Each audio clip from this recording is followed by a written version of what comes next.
chega com bastante alegria, com bastante entusiasmo, porque mais uma lição nós estamos aqui para comentar. Dessa vez já é a lição 6, lição Betel, que a bênção de Abraão chega a todos por meio de Cristo. Eu espero que esteja tudo bem com você, que Deus abençoe a sua vida poderosamente. Se você entrou aí, não se esqueça, é proibido deixar de dar o seu like, o seu joinha, não deixe de comentar, compartilhe. Se você não for inscrito, larga o dedo no sininho, aciona para você receber todos os novos vídeos, você será notificado, tá bom? Diga também da onde é que você está nos assistindo e obrigado por poder entrar aí na sua casa, no seu trabalho, no seu carro, onde quer que você esteja nos vendo. Vamos fazer desse ensino aí um ensino de mão dupla. Vamos lá, a bênção de Abraão chega a todos por Cristo Jesus. Bom, é bom a gente entender que Cristo, ele é descendente de Abraão, e por como descendência de Abraão, Gálatas 3,16, ele é aquele que abençoa as nações. Cristo também, ele é descendente de Davi. Como descendente de Davi, ele é aquele que reinará para sempre. 1 Crônicas 17:11. E Cristo, ele é também descendente da mulher de Gênesis 3,15. É aquele que é o vencedor de Satanás. Então, são os três textos que vai falar que Cristo é descendente dentro dessa logística do Antigo para o Novo Testamento. E nós vamos justamente falar aqui a respeito dessa descendência de Abraão que está abordando aqui, que é aquele que abençoa as nações. Nosso texto áureo diz: de sorte que os que são da fé são benditos no crente Abraão. Um ponto para a gente ressaltar aqui. Já já a gente volta. Não sai daí não, hein? Fica conosco até o final. Nosso passado não define o nosso futuro. Quando Deus intervém em nossa história. E os objetivos dessa lição é apresentar o chamado de Abraão, mostrar que o chamado de Abraão aponta para Cristo e destacar que a fé foi a resposta de Abraão a Deus. Vamos lá. O nosso texto de referência é para nós ganharmos tempo. Não vamos ler como é de costume. Gênesis 12, versos 1, 2, 3 e 4, mas temos alguns assuntos aqui para comentar dentro desse texto. Fica conosco. Bom, vamos lá e nós vamos voltar já já nesses comentários. A nossa introdução diz: a chamada de Abraão aparece no início da história bíblica, que é Gênesis 12. As antigas promessas de Deus feitas a ele atravessaram a história, se cumpriram em Cristo e abençoaram hoje todo aquele que nele crê. Como se deu a chamada de Abraão? Tópico 1 da lição diz assim: a resposta da fé de Abraão é tão incrível quanto a forma inusitada como Deus o chama. Ele ouviu a sua voz, creu e estabeleceu e obedeceu, saindo de onde estava sem saber para onde ia. Como que a gente chama isso? A gente chama isso de fé. Isso é fé. A expressão grega para fé é pistis. Pistis quer dizer uma confiança inabalável em Deus. Aí nós temos a palavra crente, que é um derivado da palavra pistis. Nós temos aqui, e aí nós já vamos aproveitar para a gente desenvolver esse assunto. A palavra crente, já viu aquele assunto? Não, crente, até o diabo é. Quero ver ser cristão. Deleta isso se você aprendeu. A palavra crente, ela vem da expressão grega pistos, que é variante de pistis. Pistis, fé. Pistos, crente. Crente é alguém que é fiel, que é leal a Cristo. Então, quando eu falo que alguém é crente em Cristo, eu estou dizendo que aquela pessoa é fiel a Cristo. Pistos é derivado de pistes. Pistes, fé. Pistos, crente. Tá bom? Guarda isso aí com você, anota na sua revista, anota na sua Bíblia. E guarda como um conteúdo extra. Se alguém lhe perguntar porventura a respeito do crente, você já sabe distinguir e diferenciar. Então, crente e cristão, na verdade, alguém que é fiel e alguém que segue a Cristo. Simples assim. Vamos lá, glória a Jesus. Tirados da idolatria. Bom, se a gente lê esse texto de Gênesis 11:24, mais sustentado aqui com Josué. Vamos ler Josué, capítulo 24, versículo Josué 24, versículo 2 e 3, que diz assim, ó: Então Josué disse a todo o povo: Assim diz o Senhor Deus de Israel: Antigamente vossos pais, Terá, pai de Abraão e de Naor, habitaram da além do Eufrates e serviram aos outros deuses. Deixa eu ler numa outra versão aqui para gente distinguir. Josué 24, 2.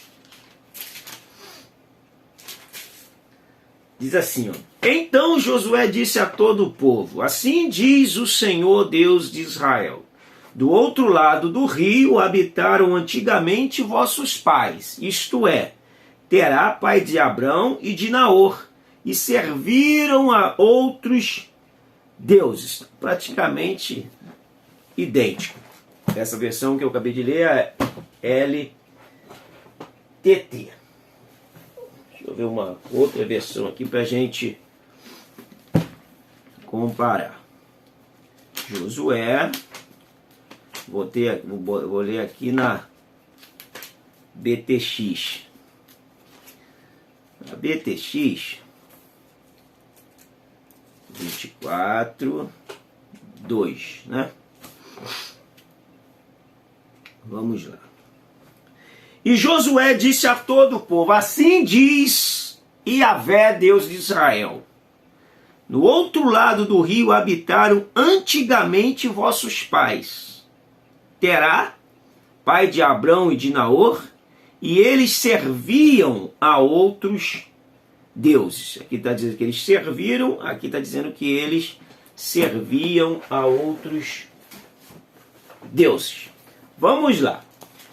Não diz claramente que Abrão servia, né? Diz mais que os pais serviam, mas pode também semanticamente estar inserido o próprio Abrão, mas nada que confirme com claras evidências. O 11:27 diz: Estas são gerações de Terá, que gerou Abrão, Naor, Arã, gerou a Ló, e ele vai falar justamente a respeito do que eles habitaram do outro lado do rio também. E havendo Terá vivido 205 anos, ao todo morreu em Harã. A gente tem um texto também em Neemias, capítulo 9, versículo 7, que diz assim, ó: Tu és, ó Senhor, o Deus, que elegeste Abraão e o tiraste de Ur dos caldeus, e lhe puseste o nome de Abraão. escolheste Abrão e o puseste o nome de Abraão. Para a gente entender melhor esse contexto da chamada de Abraão. Vou ver se eu consigo fazer um vídeo aí geograficamente para a gente compreender esse contexto. Tá bom? Então vamos lá. A idolatria é tudo aquilo que toma o tempo de Deus. Você pode trazer um conteúdo prático para falar sobre idolatria. Como eu estou falando, tirando da idolatria. Existe hoje crente que tem idolatria? Existe crente que tem ídolos. Tem cantor como ídolos, tem pastores como ídolos, tem time de futebol como ídolos. Hoje tem muitas coisas, tudo aquilo que tomar o nosso tempo de Deus se torna um ídolo. Ídolo é o que tira o nosso tempo de Deus. Então aqui a gente tem um ponto prático para aplicar. Como você tem vivido? Alguma coisa tem tirado, tem furtado o seu tempo de Deus? Cuidado, porque isso é idolatria. Lembrando que toda aula, o valor prático, ela é indispensável. E aí você enriquece isso aí, porque Deus já tem te dado bom conteúdo aí, eu tenho certeza. Vamos lá. 2 diz escolhidos para ser abençoado. Outro ponto importante aqui, eu falei que em Abrão, como descendente de Abrão, Cristo é aquele que abençoa as nações. A gente às vezes acaba falando, ou pregando, ou ouvindo as pessoas amaldiçoarem os outros. Quando Deus chama a Abrão para ser uma bênção, está aqui no texto, eu falei que a gente ia abordar um assunto aqui. Abençoarei os que te abençoarem. Deus está falando para Abraão. E amaldiçoarei os que amaldiçoarem. O que Deus está. A maldição do contexto é uma prerrogativa de Deus. Quem vai amaldiçoar é Deus. Quem se opor a Abraão, a sua descendência. Isso quer dizer que o que Deus nos chamou é para abençoar e não para amaldiçoar ninguém. Deus diz, abençoarei os que te abençoarem. Deus, amaldiçoarei os que te... É Deus também. Então essa ideia de que tu tem poder para ficar amaldiçoando, praguejando, isso não é evangelho de Jesus. Se Deus tiver de punir alguém, isso é com Deus. Nem orar para Deus fazer isso a gente deve. Porque isso não é evangelho. O evangelho é orar pelos que nos perseguem. É amar quem nos calunia. Evangelho não é nada simples dentro desse contexto. Evangelho é vencer o mal com o bem. Isso é o contexto do evangelho. Vamos lá. Então aqui, 2 e 3, chamado para um propósito. O chamado de Deus a Abraão tinha um propósito maior do que Abraão. Deus abençoaria todas as famílias da terra, isso em Cristo, e todos os chamados de Deus para nós é assim, nunca tem a ver apenas com a gente, sempre tem propósitos maiores do que a gente, que afetará a vida de muitas pessoas e renderá muita honra para a glória de Deus. O problema todo é que Abraão, quando ele foi chamado só, mas ele quis levar uma bagagem. Por exemplo, Martin Buber, ele traduz a expressão sai da tua terra, que é a expressão hebraica lek lecha, com o seguinte trecho: vá andando sozinho, ou vai ter. São as duas formas do texto hebraico. Vá andando sozinho ou vai ter. Só que Abrão, ele carrega uma bagagem com ele. E Deus, para cumprir o propósito e o chamado, porque o chamado não era para A, não era para B, não era para C, era específico, ele acaba passando Abraão por um processo para que Abraão fosse largando a bagagem extra que não estava incluso no propósito de Deus. Tem chamadas que elas são específicas e tem chamadas que elas são gerais. A chamada de Abraão era específica. Tem promessa também que ela é específica. Não adianta a gente pegar um texto na Bíblia e falar assim, não, isso aqui é uma promessa. Não, tem promessa que é uma promessa para aquele momento e para aquela pessoa. Então, Deus deu uma promessa a Abraão que ele seria pai, a sua esposa, ele já com 100 anos, sua esposa com 90 anos. Aí a pessoa vai acreditar que com 90 anos ele também vai ser, ele com 100 anos vai ser pai, a mulher dele com 90 vai ser mãe, porque tem uma promessa na Bíblia. Não, isso é específica.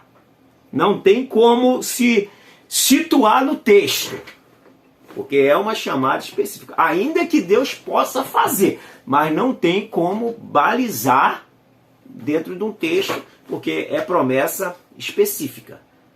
Não é promessa exclusiva, não é inclusiva. Para a gente poder distinguir isso daí, para a gente não fazer uma aberração dentro da teologia. E vai que alguém te pergunte dentro desse quesito de promessa. Tem promessa que Deus chamou fulano, e se alguém for fazer não vai dar certo. Se você levar alguém, já vai te atrapalhar. Não é verdade?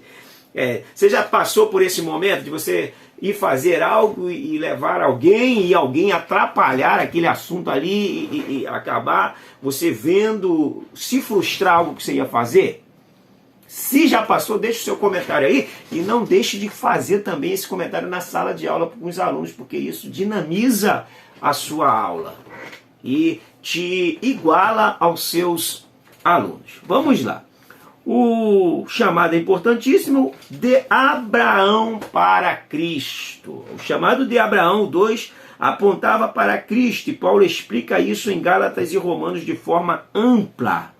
As bênçãos de Cristo. Falei que a bênção de Abraão ao descendente, Cristo, iria se cumprir abençoando todos os povos. A última parte da promessa de Gênesis 2:3 diz que através do descendente de Abraão que veria por Israel, Deus abençoaria todas as famílias da terra. Oh, glória! Desculpe, mas alguma coisa me deu alergia. Vamos lá. Abençoaria todas as famílias da terra. Então o texto vai dizer que essas promessas foram feitas a Abraão, a tua posteridade, ou seja, que é a pessoa de Cristo. Em Cristo se cumpre, se fundamenta, se estabelece essa promessa. Cristo para as nações. O 2:2 diz que precisamos também perceber algo que os descendentes naturais de Abraão não entenderam, que as bênçãos de Deus que nascem do patriarca, culminam em Cristo, não estavam restritas apenas a Israel. Na promessa, em ti serão benditas todas as famílias da terra. Então, na promessa, em ti serão benditas todas as famílias da terra, não só a família de Israel. Deus sempre deixou isso claro ao longo de todo o Antigo Testamento. Aí segue a referência daí de Gálatas, de Salmos, de Gênesis.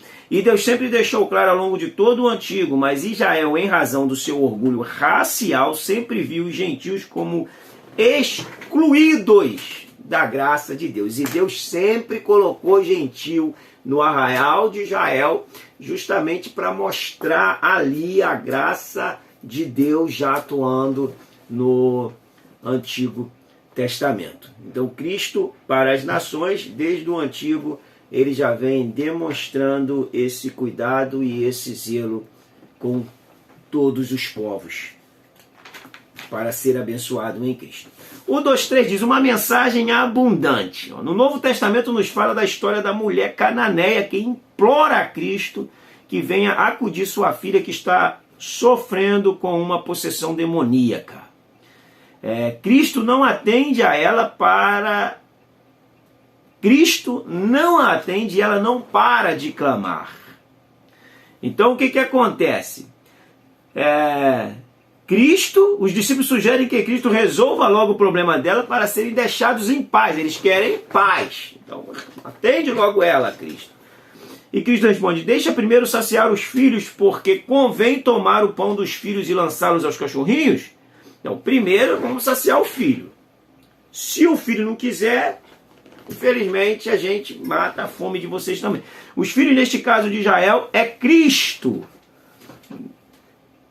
Os filhos, neste caso, é Israel. E Cristo não diz apenas eles. Ele diz primeiro eles. E a mulher humildemente entende, mas responde que as bênçãos de Deus sobre Israel em Cristo são tão fartas que abençoaria também os gentios. Você só vai alimentar eles, mas vai sobrar algo para respingar para nós e nós vamos nos nutrir, nos alimentar desse pouco que vai sobrar para nós.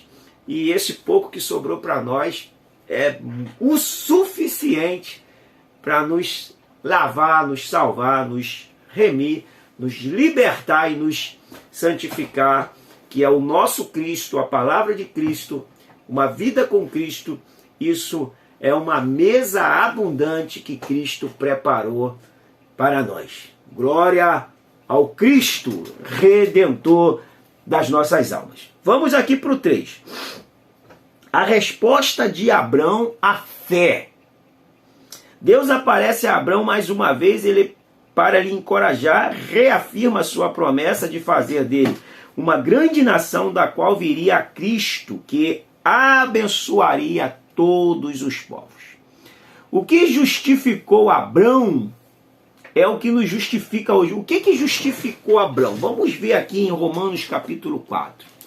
Abrão, ele poderia, quando ele recebeu a promessa, ter reclamado, porque ele já era velho, já estava um pouco meio que cansado, mas ele disse: como pode eu, 100 anos, os costumes das mulheres já cessou. Mas olha o que diz o texto de Romanos capítulo 4, versículo 18 e 19. Que seja esse versículo um texto importantíssimo para as nossas vidas. Diz assim: Abrão, esperando contra a esperança, creu para vir a ser pai de muitas nações, segundo lhe fora dito: assim será a tua descendência. E sem enfraquecer na fé, embora levasse em conta o seu próprio corpo amortecido, sendo já de 100 anos e a idade avançada de Sara, não duvidou por incredulidade da promessa de Deus, mas pela fé se fortaleceu, dando glória a Deus. O que eu acho bonito nesse texto é o 18 e o 20. O 18 diz: e esperando contra a esperança, creu. Tem a versão ARC diz: creu contra a esperança. O que é crer contra a esperança? É quando todas as suas esperanças cessam. É quando todos os recursos humanos cessam. É quando todas as possibilidades cessam. Você crê contra tudo isso, porque você sabe que Deus, ele é capaz. Abraão, crendo em esperança, creu contra a esperança. Esperando em Deus, ele creu contra a esperança humana, que não havia mais nenhuma. E foi fortificado na fé, o verso 20, não reclamando, não lamentando, não lamuriando. Ele foi fortificado na fé, dando glória a Deus. Ou seja, no meio dessa situação, ele adorou, no meio dessa situação, ele glorificou, no meio dessa situação, ele exaltou, no meio dessa situação, ele louvou a Deus. E isso nutriu a sua fé e o fortaleceu para a glória de Deus. Vamos lá, o 3:2 diz, uma mulher de fé ao lado. Isso é importantíssimo. Afinal de contas, as bênçãos da promessa de Deus a Abraão também foram destinadas a Sara. Então, alguém de fé, junto com alguém de fé, vai produzir uma fé maior. Porque Abraão entusiasmava Sara com a sua fé. Sara entusiasmava Abraão com a sua fé. Mesmo que a princípio ela tenha rido por causa das impossibilidades, mas no fundo eles sabiam que Deus ele era poderoso. E aí o texto de Romanos diz que em esperança creu contra a esperança. Esperando em Deus, creu contra a esperança humana, porque humanamente falando, já havia cessado a esperança. Então ele creu contra a esperança, esperando em Deus. E eles foram fortificados na fé, dando glória a Deus. Então diz que o Hebreus 11:11 diz que, afinal de contas, as bênçãos e a promessa de Deus a Abraão também foram destinados a Sara, e seu marido velho e ela com o ventre estéril apresentavam a promessa como algo impossível. Porém, Hebreus 11:11 diz que teve por fiel aquele que lhe tinha prometido. Sara teve por fiel aquele que lhe tinha prometido. E um homem de fé com uma mulher de fé automaticamente vai gerar o fruto. Lembra que a incredulidade ela é estéril, mas a fé traz o fruto. Escreve isso na sua revista, escreve isso na sua Bíblia. Por que Deus não agrada de incrédulos? A incredulidade é estéril, mas a fé traz o fruto. O 3:3 diz, abençoados em Abraão. Temos o hábito de chamar Abraão de pai da fé. Isso não significa que devemos apenas nos espelhar em Abraão e tê-lo como modelo. Significa que a escolha e o chamado de Deus a Abraão são a demonstração de que Deus está trabalhando para cumprir sua promessa de redenção através da semente da mulher, que é Gênesis 3:15, a promessa mãe da Bíblia. Então nós vamos ver em Atos 3:25 e Gálatas 3:8, que indicam que todas as famílias da terra são abençoadas na disponibilidade da salvação por Jesus Cristo.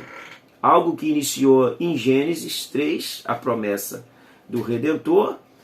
Gênesis 12, quando Abraão sai sem rumo, sem direção, e Deus direcionando toda a sua geografia, e até chegar, Deus constitui uma nação e o caminho for preparado para Cristo, para que Cristo viesse. Então, Gálatas 6:16 se refere à igreja como Israel de Deus, por cujo intermédio, por consequência, essa bênção é expandida.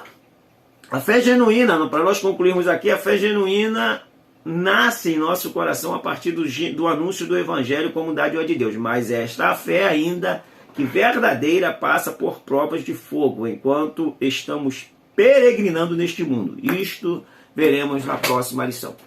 A fé ela pode ser objetiva e subjetiva. Deixe o seu comentário sobre isso. Até a nossa próxima lição. Um grande abraço, fica com Deus. Beijo no seu coração.